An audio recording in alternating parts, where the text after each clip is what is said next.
सीधे ले चलेंगे आपको जयपुर। मोहन भागवत दीनदयाल स्मृति से जुड़े हुए कार्यक्रम में क्या कुछ कह रहे हैं, आपको सुनवाते हैं। तुमि मर्मा त्वं हि प्राणाः शरीरे बाहुते तुमि मा शक्ति हृदये तुमि मा भक्ति तोमारई प्रतिमा गणि मंदिरे मंदिरे वंदे मातरम् त्वं हि दुर्गा दश प्रहरण धारिणी कमला कमल दल विहारिणी वाणी विद्यादायिनी नमामि त्वां नमामि कमलां अमलां अतुलां सुजलां सुफलां मातरं वन्दे मातरं श्यामलां सरलां सुष्मितां भूषितां धरणीं भरणीं मातरं वन्दे मातरं वन्दे मातरं। भारत माता की जय। धन्यवाद।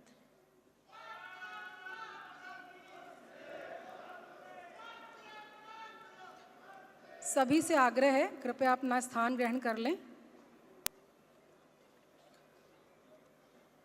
हम सबका परम सौभाग्य है कि आज हमारे मध्य राष्ट्रीय स्वयंसेवक संघ के परम पूजनीय सरसंघ चालक जी माननीय डॉक्टर मोहन राव भागवत जी मुख्य वक्ता के रूप में पधारे हैं। डॉक्टर महेश चंद्र शर्मा जी एकात्म मानव अनुसंधान एवं विकास प्रतिष्ठान के अध्यक्ष हैं। आपके अभिनंदन के लिए मैं कार्यकर्ताओं को आमंत्रित करती हूँ। परम पूजनीय सरसंघ चालक जी को शॉल उड़ाकर अभिनंदन करने के लिए डॉक्टर राजीव सक्सेना जी मंच पर आएं। तुलसी का पौधा देने के लिए सुनील कोठारी जी आगे आएं और स्मृति चिन्ह देने के लिए प्रतिष्ठान के कार्यकर्ता पुष्कर जी उपाध्याय पधारें।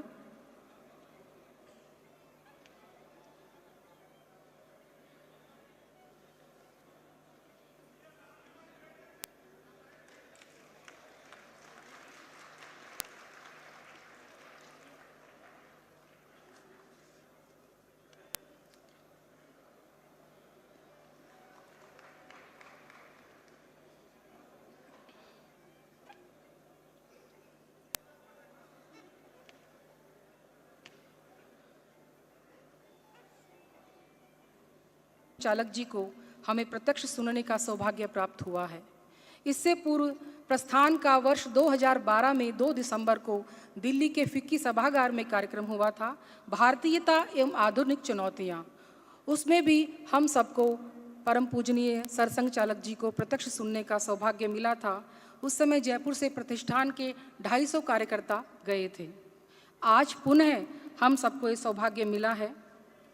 राष्ट्रीय स्वयंसेवक संघ राजस्थान के क्षेत्रीय प्रचारक श्री निम्बाराम जी भाई साहब, राष्ट्र को समर्पित ध्येयनिष्ठ जीवन जीने वाले सभी वरिष्ठ प्रचारक महानुभावों के साथ उपस्थित हैं।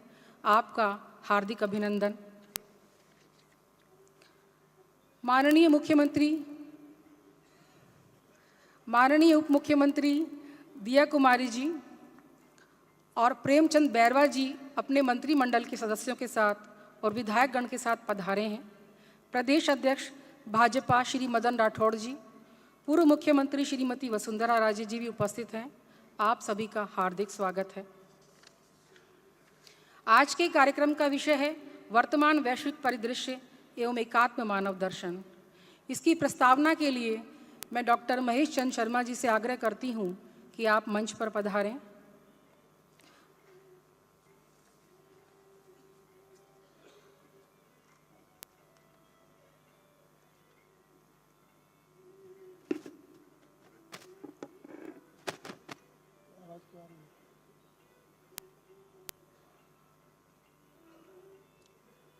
परम पूज्य सरसंघ चालक मान्यवर मोहनराव जी भागवत, राष्ट्रीय स्वयंसेवक संघ के सभी सम्मान्य पदाधिकारी, राजस्थान प्रदेश के सभी निर्वाचित प्रतिनिधिगण, जयपुर और बाहर से आए हुए सभी विद्वज्जन, संत वृंद, मातृशक्ति, भाइयों और बहनों, जयपुर के हम कार्यकर्ताओं के लिए और अधिकांश लोगों के लिए ये कोई नया उपक्रम नहीं है, प्रतिवर्ष का है। इस वर्ष परम पूज्य सरसंघ चालक आए हैं, इस कारण विशेष है। इसके अलावा भी हर बार हम देखते हैं कि मंच पर केवल दीनदयाल जी की प्रतिमा या चित्र ही होता है। भाई इसको रोकिए, क्यों बज रहा है ये?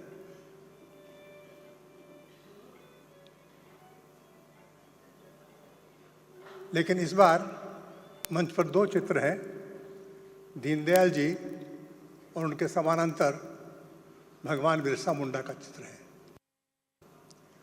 भगवान बिरसा मुंडा 150 साल पहले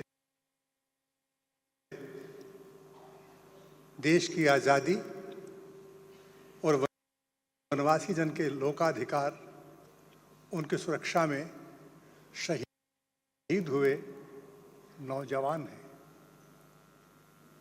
देश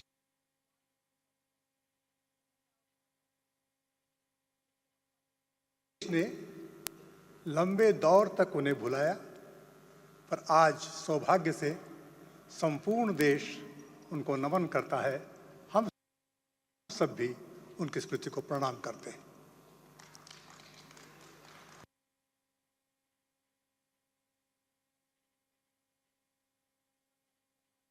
इस वर्ष वंदे मातरम की भी 150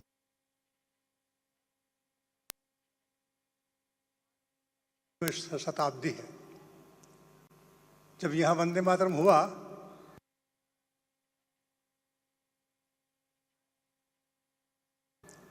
तो मैंने ये कहा था कि जो संविधान में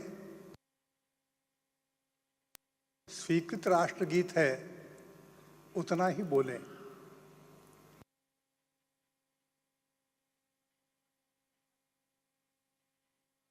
लेकिन हमारे कार्यकर्ताओं ने तय किया कि नहीं, पूरा बोलेंगे।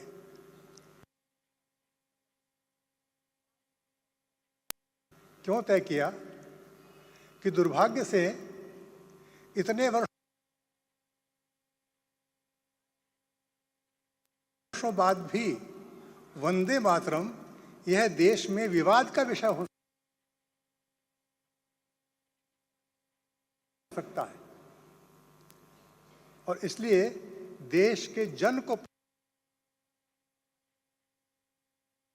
पता होना चाहिए कि पूरा वंदे मातरम क्या है और उसको जो छोटा किया गया उसके कारण क्या है। उनके कारणों की मीमांसा मैं यहाँ नहीं करूँगा, लेकिन जो द्विराष्ट्रवाद की अनेक घटनाएं हैं, उन घटनाओं में से एक परिघटना ऐसी है, और इसलिए संपूर्ण वंदे मातरम कहना ये नितांत प्रासंगिक है। आज हम लोग जिस विषय को सुनेंगे, वैश्विक परिदृश्य और एकात्म मानव दर्शन। एकात्म मानव दर्शन का जो सेंट्रल थीम है, बेसिक विचार है, और वो ये है कि ये संपूर्ण सृष्टि एकात्म है। और एकात्म का मतलब है यहाँ कुछ भी पृथक नहीं है, कुछ भी अलग नहीं है। यदि एक कण भी हिलता है तो संपूर्ण सृष्टि पर उसका असर होता है। और इसलिए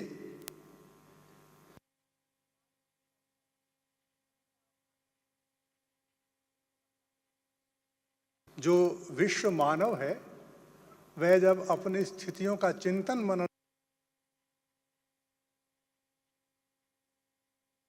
करता है तो उसी समग्रता से करें, उसी संपूर्णता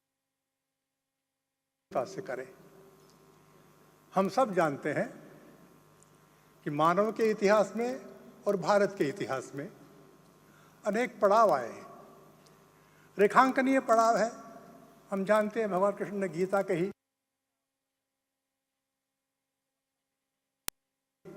वे प्रस्थान कर गए, युगांतकारी घटना हो गई, कल युग आ गया। और भारत के भीतर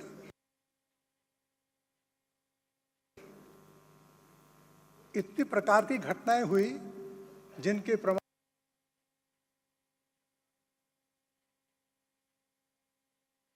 अंततः उपनिषदों में, पुराणों में, कथाओं में हमें देखने को मिले।